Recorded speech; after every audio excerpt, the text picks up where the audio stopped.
Welcome back to my channel. In this video, I'm going to explain to you all the documents that you need if you want to study in a country like China. Let's go.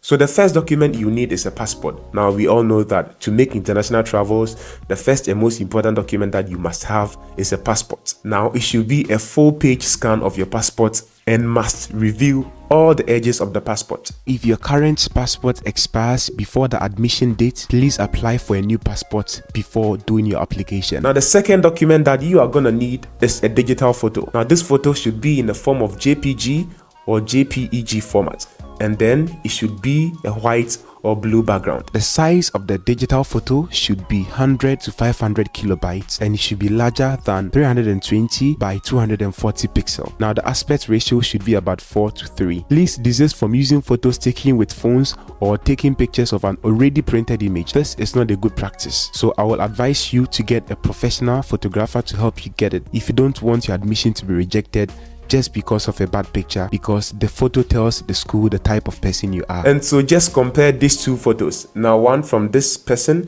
and another from this student. Now if you are an admitter and then you are admitting students, which of these two students are you going to admit if you have only one option? You see? So I would personally suggest that you let a professional do this for you. Desist from taking photos with your phone or taking photos of an already taken photo. That is very bad, okay? So I would suggest that you go to a professional studio and let them get a very nice picture and a very professional picture for you. The third document that you're going to need is your academic transcripts. Now these transcripts should be issued and sealed by the university or school that you have attended. So the transcripts can be in Chinese or it could be in English.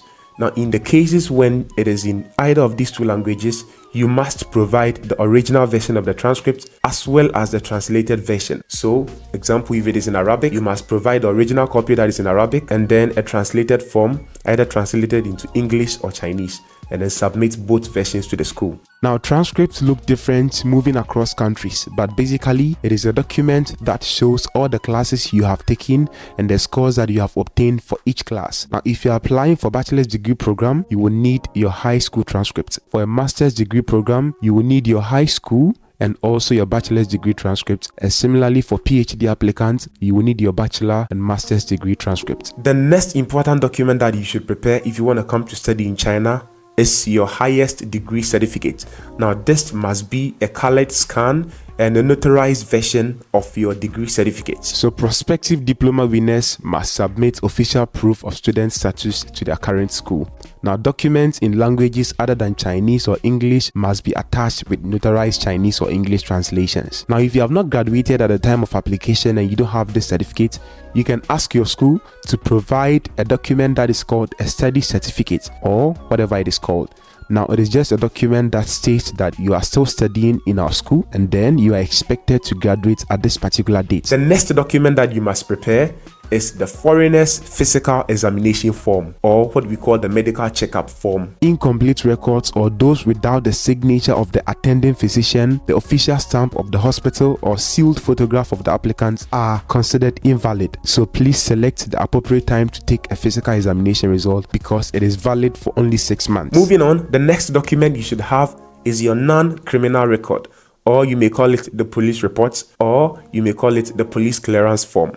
Now this form is issued by the local public security authority to prove to the school or to tell the school that this student has not been involved in any criminal activities in his or her home country. So this is just a document to prove that you have not been charged with any criminal offenses at the time of application. Now usually this form should have a validity of about 6 months. Moving on, the next document that you should prepare is a language proficiency certificate.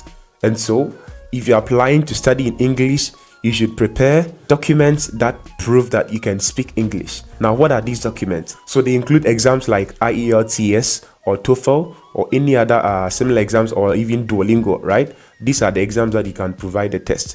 And then if you don't have these, you can provide something that we call the English proficiency letter that is issued by your recently graduated school. Now, it is a letter that is written by your school to tell the new school that this student has once been in our school, and the medium of instruction was English, and so we know that the students can be taught and can learn in English, and so you can admit him even if they fail to provide a written exam. You understand? So that is the purpose of the English proficiency letter. Now, if you are coming to China to study in Chinese, you should have something that we call the HSK. Okay, the HSK is an abbreviation for 汉语水平考试. You understand? It's an Chinese proficiency exam. So if you are coming to study in China for the bachelor's degree, usually you should have HSK 4, right? If you are coming to study for your master's or PhD, you should have about HSK 5.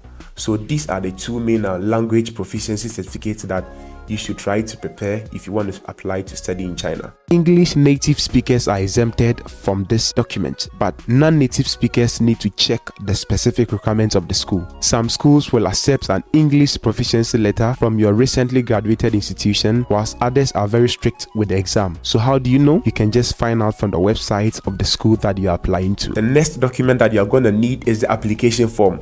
Now, usually the application form is given to you by the school, and then you should fill out all the various sections that are required, which includes your basic information, your educational background, your work experience, and then the similar information that the school is going to need from you. Also, you are going to need a bank statement. The bank statement must be in your name, the name of the applicant, their parents, a family relative who is a guardian, or a financial sponsor. You understand? Now, this financial sponsor is going to be stated in the application form. So make sure that you are going to write the person whose name is on the bank statement in the application form for the school to know that, okay, this person is going to be responsible for you once you are in China. It is very important. Most of the cases, some students are going to be rejected because they fail to provide a bank statement that is in the name of the student or the name of the financial sponsor that is stated in the application form. Usually, the minimum balance should be about 2,500 USD. If it is not mentioned, then the balance should be enough to cater for your expenses. Now, usually, graduate and postgraduate students are required to write a study plan or a personal statement. There is something that we call the SOP, or the statement of purpose. Most schools are going to require you to write just a study plan.